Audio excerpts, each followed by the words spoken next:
Thank you for joining us on Journeys with Jenni to discuss blended families from different viewpoints, which is what we've been doing on these segments. Today my guest is Owen. Thank you for joining us, Owen. That's all right. Owen is here to talk about being a child of a blended family and having half siblings. Half siblings, yeah. And step parents, and he's going to talk about his journey throughout this, of the ups and downs in this very personal experience.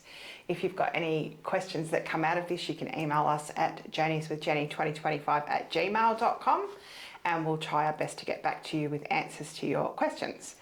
So we'll start with Owen. Owen's got lots of things to talk to us about, which is really good for if there's any young people out there watching this that are currently going through being a stepchild or having a new person come into your world. Have a listen to what Owen's got to say, and there might be something that you can get out of it that will help you through this journey of yours as well.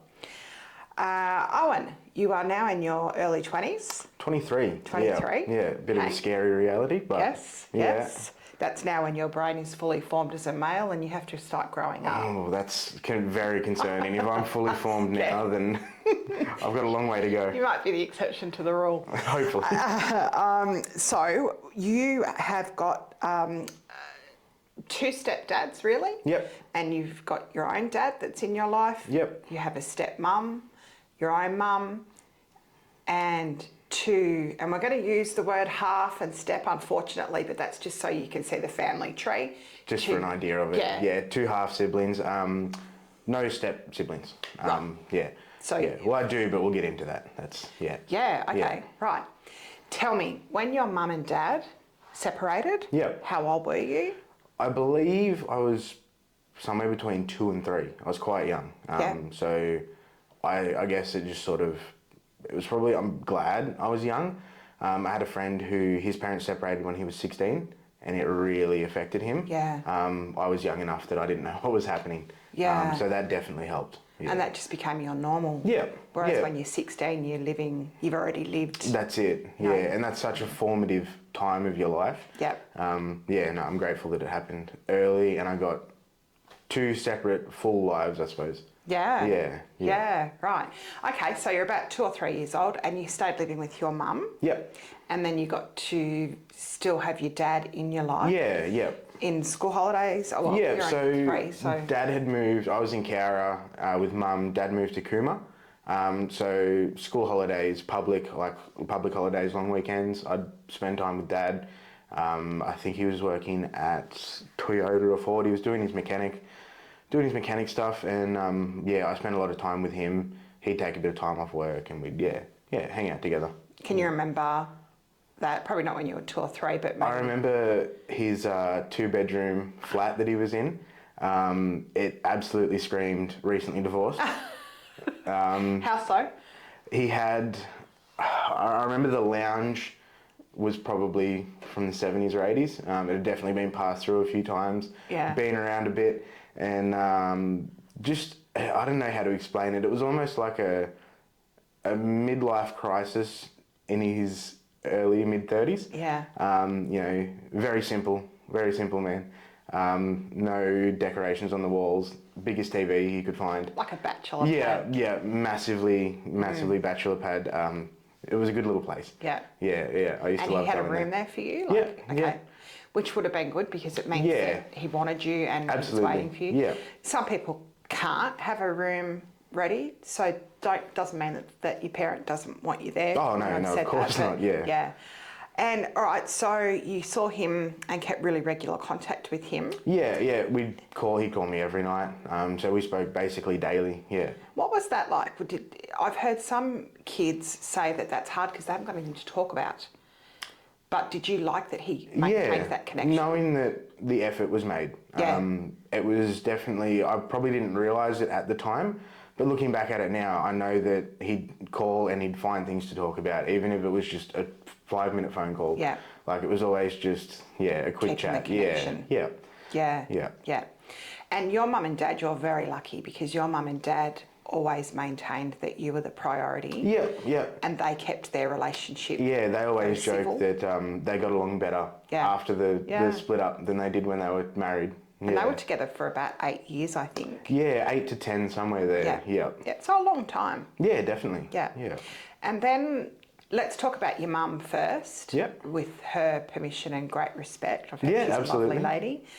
She met someone and they got married. Yeah, so it was just her and I for a few years, and that was fine. You know, there was no issue there. I enjoyed it. Then she, through a mutual friend, met her ex-partner. They never officially married. I believe he never legally finalised like the previous divorce that he'd been through, but they were together for 8 to 10 years, somewhere there, about the same. So they were together for quite a while. Yeah. Until you were well into your teens, then. Well, they split up when I'd moved to Canberra, so I was about 16, 17. Right. Yeah, so that was about then. Yeah. What was your relationship with him like? We were close. Yeah. Well, he had, like, I don't want to say raised me because I don't want to take that away from mum and dad. Yeah. But he was definitely there for me. Yeah. Just having a male influence around. Yeah. Is a massive, for a young man, massive help. He was a hard worker. So that was massively inspiring. Did he try to parent you? Like, what was his role in your world? He was very good at, I guess, step parenting. If you call step parenting and parenting different things. Yeah, I think they are. He never overstepped. I don't think he ever overstepped anyway. Pardon the pun. It was always kept a boundary, but was always there for me when I needed it. Yeah. What would overstep look like? If you had to say to someone they've overstepped as a step parent, what would that look like to you? Disciplining you? I think it's different for everyone. I suppose everyone has a different boundary. Yeah. So I think if you're going into a relationship with someone that has a child, being open and having discussions with the parent of the child, like the other parent, just to have an understanding, make sure everyone's on the same page, because it's different for everyone. You know, some people might not want another person parenting their kids at all, and other people would be okay with it. Yeah, that's spot on. Yeah. That's spot on when you say that. Right, so the reason that you think, what I get out of that is that your relationship with Aaron, you had respect for him because it sounds like he showed you respect as well. Yeah, absolutely. Yeah. Like there were times where we'd get into it. You know, I was 13, 14, 15. It's a tricky age. And, you know, as you do, you get into it and everything's an argument.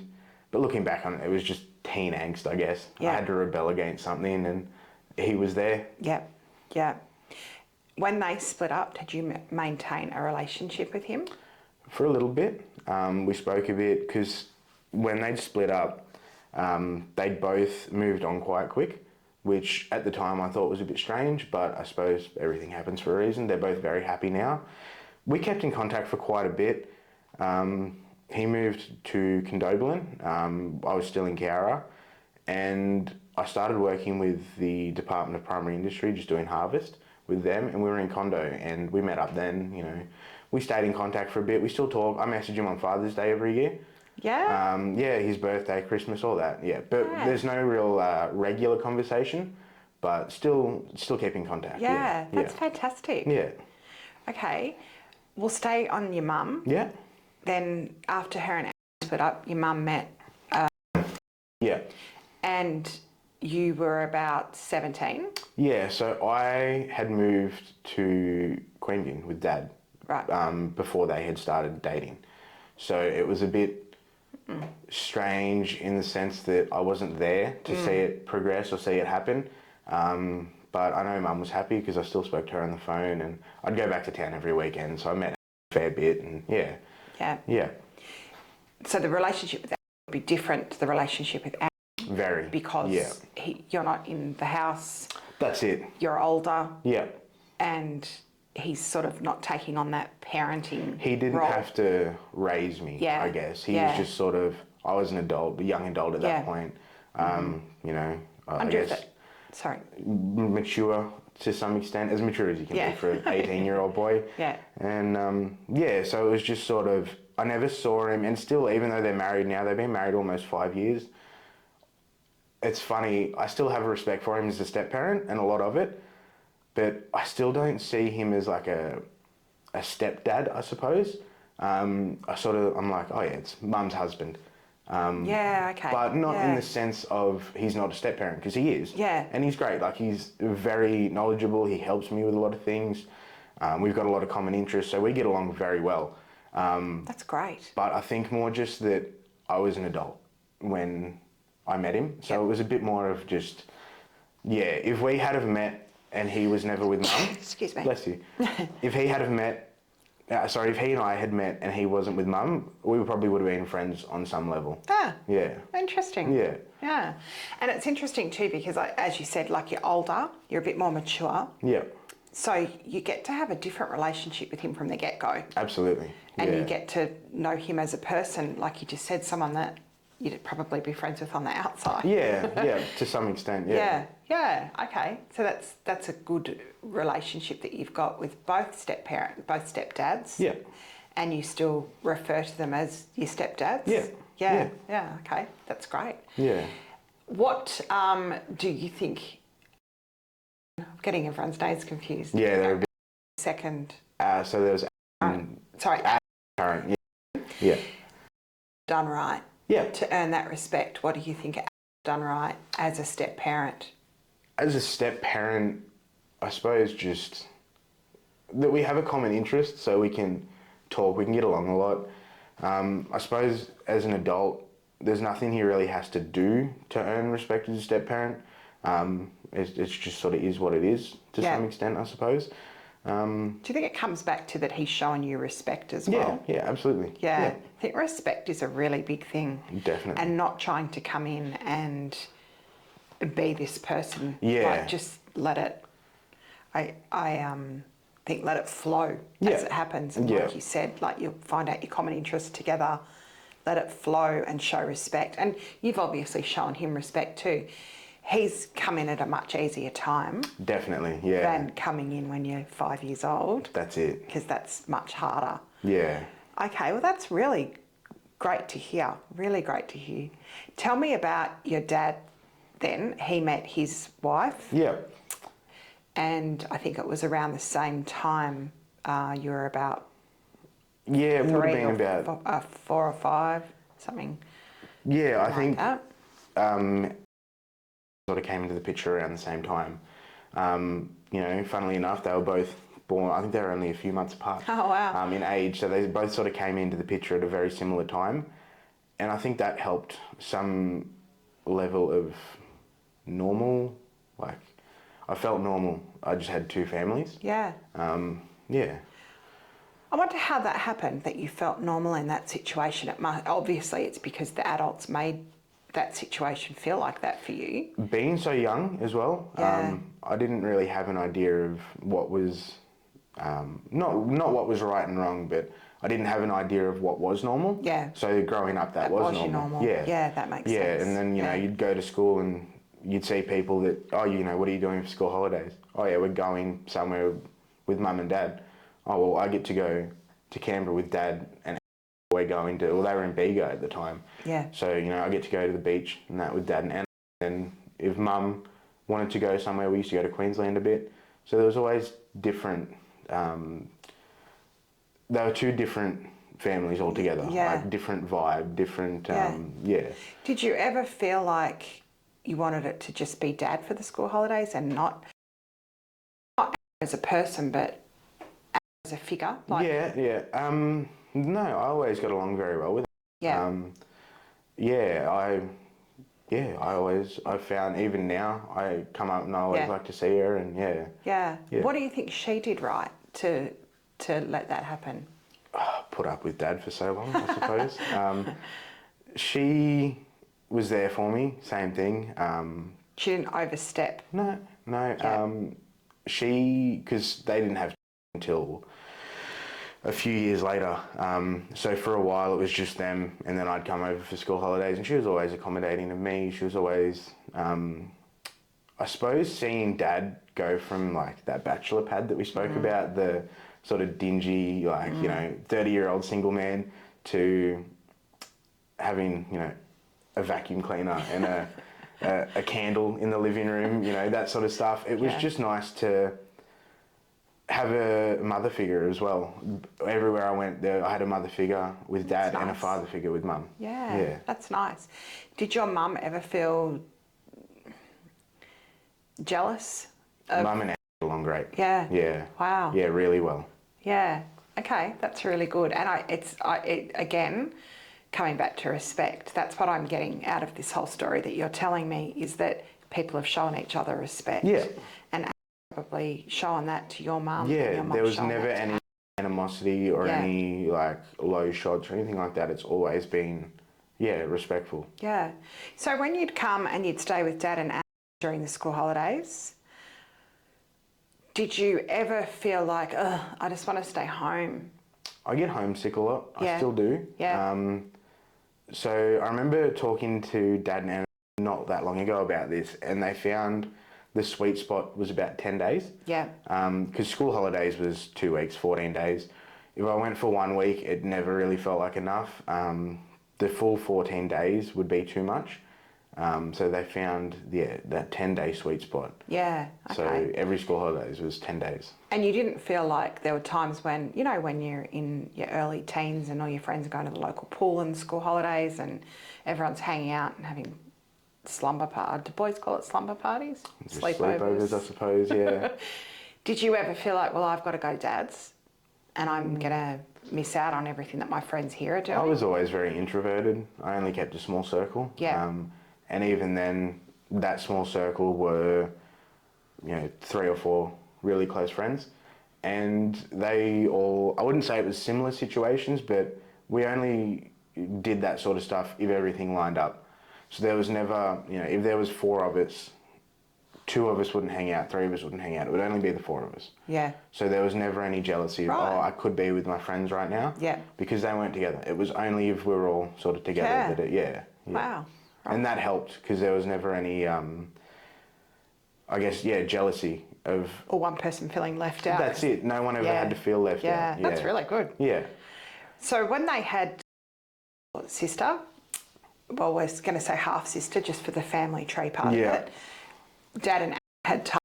Yeah. You were about 6 or 7. I think I was trying to think. It was 2000. Yeah, so you're about 6. I would have been 5 that year. Okay. Yeah. How did that feel when you got to Dad?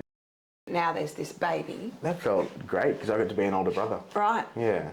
No jealousy? Not at all. Wow. I got to have, I suppose, a normal single, only child upbringing throughout school.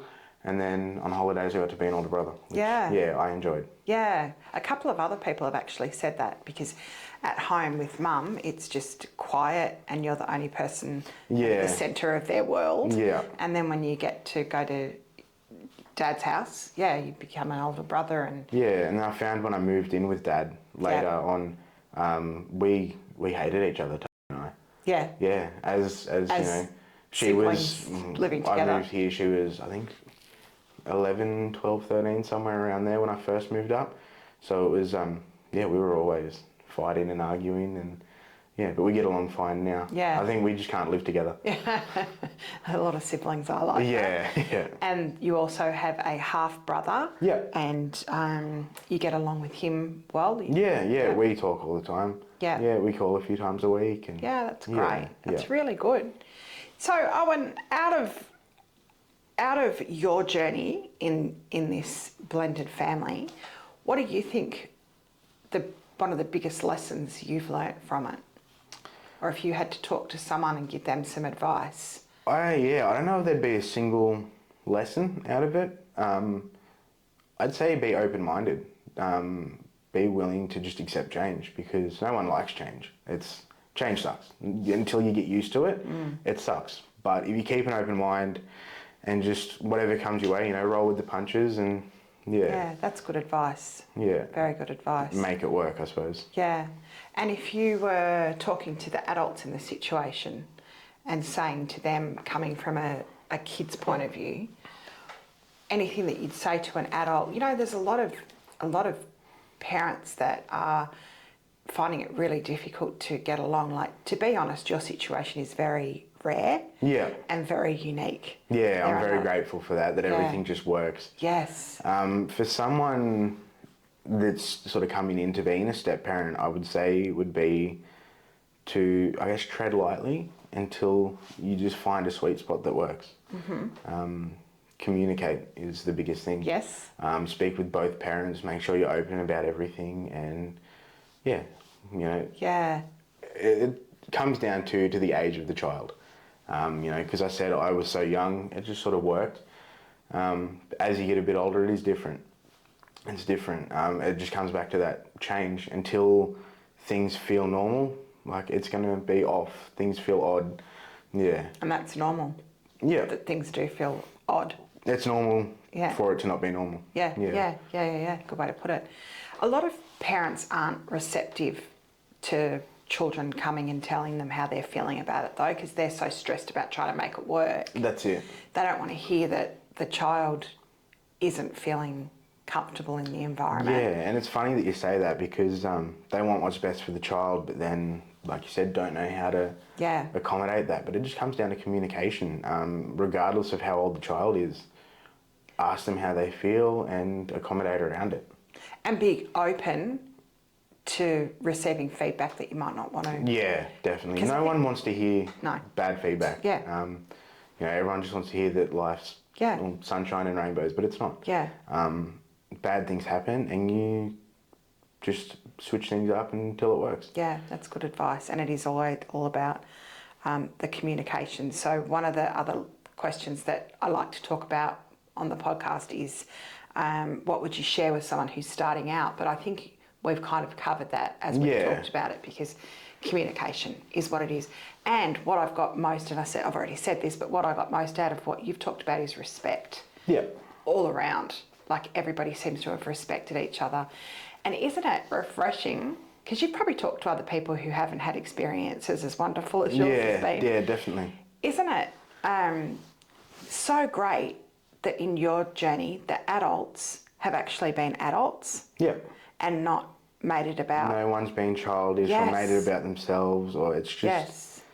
Yeah. I don't know what mum and dad's marriage was like, because I wasn't really, I guess, conscious for that, being so young. Yeah. But to see them happy with how things are now, I can only assume this is best case scenario. Yeah, you know? That's a really good way to look at it. Yeah, definitely. Like, I'm just lucky enough that this is the timeline that I got. It sounds like you've been brought up really well by everybody who's been involved in that, because you've got a lot of emotional intelligence around this. Yeah. And you've also had the privilege of having it in such a nice environment. Yeah. Because a lot of kids aren't going through it the way you have gone through it. Yeah, it's very negative for a lot of people. I do know that. Yeah. And your mate, like that you were talking about before, you know, he's going through a completely different journey to what you're going through, given his age. Yeah. At 16, I think you 16, said. Like, that's tough. That's really tough. Yeah, definitely. As a stepchild, what do you think you need during this process? So the adults that I've spoken to, we've talked about self-care and looking after ourselves and making sure we've got time just for ourselves. What do you think a child needs through this process? And if that's too difficult to answer... No, that's definitely, I think, a necessary amount of attention, but not too much. Interesting. You want to be heard as a, you know, your parents are into a new relationship, but it still affects you, so you need to be heard. But it can be too much. Can you explain that a little bit? Smothering, I suppose. Yeah. Just that overboard love, overboard attention. It can get too much. Trying to overcompensate. Overcompensation, that's it. Yeah, that's it, spot on. It just has to feel natural. Yeah. Things just have to flow naturally. Yeah. Yeah. But still be heard, but not be smothered. Yeah. Yeah. And that might be too because you're an only child. That's it. Whereas when you've got a few kids, you've got to try to meet all of their needs. You probably don't smother as much. Yeah. Because you haven't got... Being an only child definitely helps. Yeah. Definitely helps. Because there's no other, factors, I suppose. Yeah. Yeah. Yeah. Does your mum, was she accepting of when she was born, or did she find that threatening? Yeah, no. She, I remember for a while, every Christmas and Easter, me and Mum used to go and get a big basket and fill it up, and we'd get presents for us. Oh, that's and amazing. And yeah, Mum always helped with that. Yes. Yeah. Yes. Has she ever said how she got to that point? Has she Never ever really shared come with up. you? I think it was just another sort of, I guess, they weren't happy together. They're happier now, and I suppose seeing other people happy makes you happy.